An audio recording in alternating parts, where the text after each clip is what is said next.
আমরা অনেকে এই জায়গায় আছি যেখানে অনেক তো কাজ আমরা কত করে ফেলি। এই জায়গায় অনেকেই আছি আমরা, বিশেষ করে ইয়াং জেনারেশন যারা, আমরা ইয়াং যুবক যারা আছি, তারা অনেক মজার ছলে অনেক খারাপ কাজ করে ফেলে। কয়েকটা বন্ধু একত্রিত হয়েছে, আমি দেখেছি আমরা যখন কলেজ ইউনিভার্সিটিতে পড়ালেখা করেছি, বন্ধুরা যখন একত্রিত হয় তখন এত বিশ্রী ভাষায় একজন বন্ধু আরেকজন বন্ধুকে গালিগালাজ করে। এরকম আছে না নাই বলেন তো প্রিয় ভাইয়েরা? একজন বন্ধু তার আরেকজন বন্ধুকে, মাকে নিয়ে, বাবাকে নিয়ে, ভাইকে নিয়ে, বোনকে নিয়ে এমন ভাবে বাজে ভাষায় কথা বলে। এইগুলো থেকে পরহেজ থাকা লাগবে, এইগুলো থেকে বিরত থাকতে হবে। এগুলো সব আল্লাহ পাক সুবহানাহু ওয়া তাআলা তিনি রেকর্ড করে রাখছেন। কাল কিয়ামতের দিন আল্লাহ পাক রব্বুল ইজ্জাত ওয়াল জালাল তিনি কিন্তু সুন্দর করে এইগুলো আল্লাহ পাক আপনার সামনে তুলে ধরবে। এই জন্য সাবধান হতে হবে। আপনি যদি নিজেকে জান্নাতুল ফেরদাউসের উত্তরাধিকারী বলে পরিচয় দেন, সম্মানিত প্রিয় ভাইয়েরা, অনর্থক কাজ, অনর্থক কথা আপনার বলা যাবে না। অনেক এই জায়গায় ভাইয়েরা আছে, দেখি ফেসবুকে, অনেক সোশ্যাল মিডিয়াতে অনেকের সাথে অ্যাড আছে, তো মাঝে মাঝে এগুলো দেখা যায়। স্বামী স্ত্রী ঘুরতে গিয়েছে, ঘুরতে যাওয়া এটা রাসূলের সুন্নাহ। এটা রাসূলের সুন্নাহ না বলেন ভাইরা? রাসূলের সুন্নাহ স্ত্রীকে নিয়ে ঘুরতে যাওয়া, রেস্টুরেন্টে মাঝে মাঝে নিয়ে খেতে যাওয়া। কিন্তু সমস্যা হচ্ছে, দেখা যায় অনেক স্বামী আছে তারা ঘুরতে যাওয়ার পরে তার স্ত্রীর ছবি উঠিয়ে সেলফি তুলে তারা ফেসবুকে পোস্ট করে। এরকম আছে না নাই বলেন তো ভাইয়েরা? কথা বলেন, আছে না নাই? আপনি চিন্তা করেন, আপনার স্ত্রীর বেপর্দা ছবি, আপনি আপনার স্ত্রীর অর্ধ উলঙ্গ ছবি আপনি ফেসবুকে, সোশ্যাল মিডিয়াতে, আপনি ইনস্টাগ্রামে আপনি পোস্ট করলেন, ফেসবুকে পোস্ট করলেন।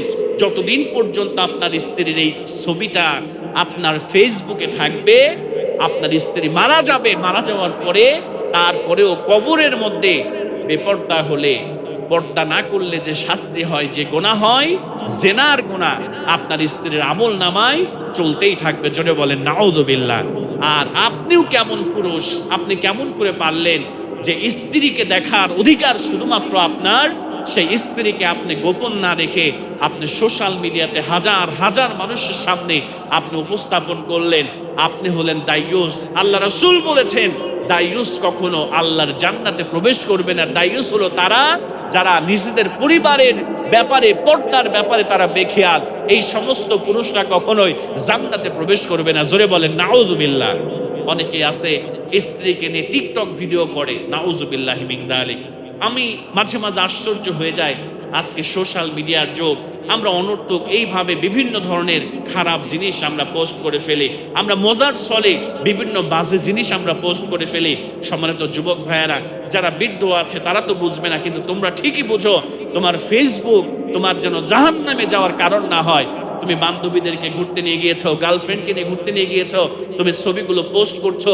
এই ছবিগুলো যতদিন পর্যন্ত ফেসবুকে থাকবে, তোমার আমল নামায় জেনার গুনাহ আল্লাহ লিপিবদ্ধ করবে। জোরে বলেন নাউযুবিল্লাহ। এজন্য প্রিয় কলিজার টুকরা যুবক ভাইয়েরা, সাবধান হতে হবে, খুব সাবধান হতে হবে।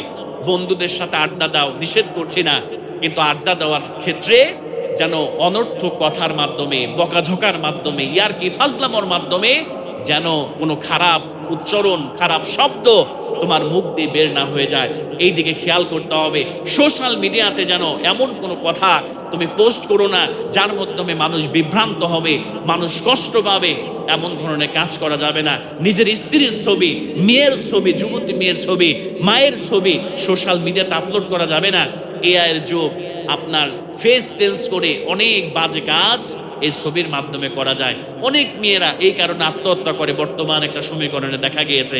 এআই এর মাধ্যমে এমন একটা জিনিস, এইটা আপনাকে অবিকল তেমন করে আর একটা ভিডিও বানাই দিবে, আপনি বুঝতেই পারবেন না যে এটা আপনি, একদম হুবহু সেভ করে আপনাকে এমন করে কাজ করে দিবে।